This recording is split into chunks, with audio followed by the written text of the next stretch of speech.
যারা অসুস্থ হয়েছেন তারা সুস্থ হয়ে যান, but we have two B United. এবং রোকন স্যার যেটা বললো, এই সুযোগ নিয়ে এই সুযোগ যাতে কেউ কাজে লাগাতে না পারে।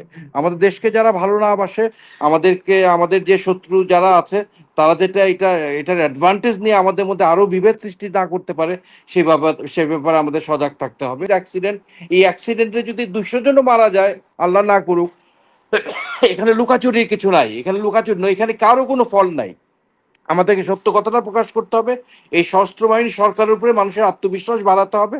এবং আমি আশা করি যে আমরা ঐক্যবদ্ধ থাকবো এবং এই দুর্যোগ আমরা কাটিয়ে উঠবো। কিভাবে বলি, decisions has to be timely decision. যুদ্ধক্ষেত্রে আমরা একটা সঠিক সিদ্ধান্ত 1 মিনিট আগে পরে নেওয়ার পিছনে কিন্তু সফলতা এবং ব্যর্থতা নির্ভর করে।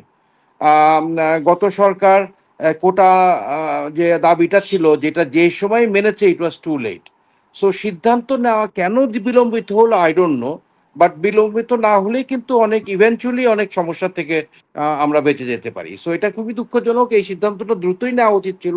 খুবই একটা সিম্পল ডিসিশন এটা, any the adviser could have taken instantly. এটার জন্য এত বিলম্ব হওয়ার কি কারণ আমি জানি না, ওইটা নিয়ে আমি মন্তব্য না।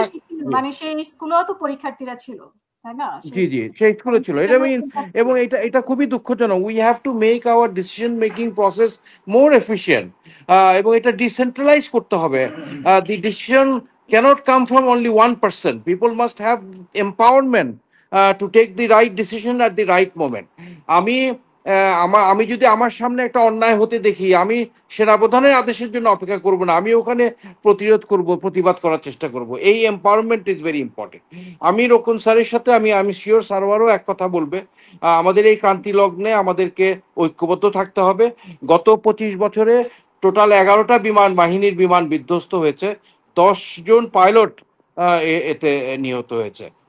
দেশপ্রেমিক পাইলট, বিমান বাহিনীর পাইলট নিহত হয়েছে। এবং আমি ফ্লাইট লেফটেন্যান্ট তৌকিরের রুহের মাগফিরাত কামনা করছি। আমি দোয়া করছি যারা নিহত হয়েছে এই দুর্ঘটনায়, তাদের রুহের মাগফিরাত কামনা করছি। আমি দোয়া করছি যারা অসুস্থ হয়েছেন তারা সুস্থ হয়ে যান, but we have two B United. এবং রোকন স্যার যেটা বললো, এই সুযোগ নিয়ে এই সুযোগ যাতে কেউ কাজে লাগাতে না পারে। আমাদের দেশকে যারা ভালো না বাসে, আমাদের যে শত্রু যারা আছে, তারা যেটা এটার অ্যাডভান্টেজ নিয়ে আমাদের মধ্যে আরো বিভেদ সৃষ্টি না করতে পারে, সে ব্যাপারে আমাদের সজাগ থাকতে হবে। আমাদের একটু রণকৌশলগত দুটা কথা বললেই নয়। আমি বলি না যে আমাদের এখন বর্তমান যুদ্ধ, ইরান ইসরায়েল যেটা দেখলাম, পাকিস্তান ইন্ডিয়া যেটা দেখলাম, টার্কির সাথে আজারবাইজানের যে যুদ্ধ দেখলাম, এখন দি ওয়ার ইজ ফট অন ইন দি স্কাই। এবং আমি জানি এবং বিশ্বাস করি আমাদের বিমান বাহিনী নিডস ইমপ্রুভমেন্ট। এটা বিমান বাহিনী প্রধান বা সদস্যদের এটা দোষ না।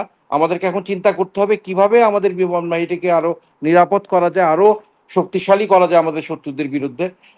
সেই ব্যাপারে যে উদ্যোগ, যে খরচ করা প্রয়োজন, সরকার নিশ্চয়ই সিদ্ধান্ত নিবে।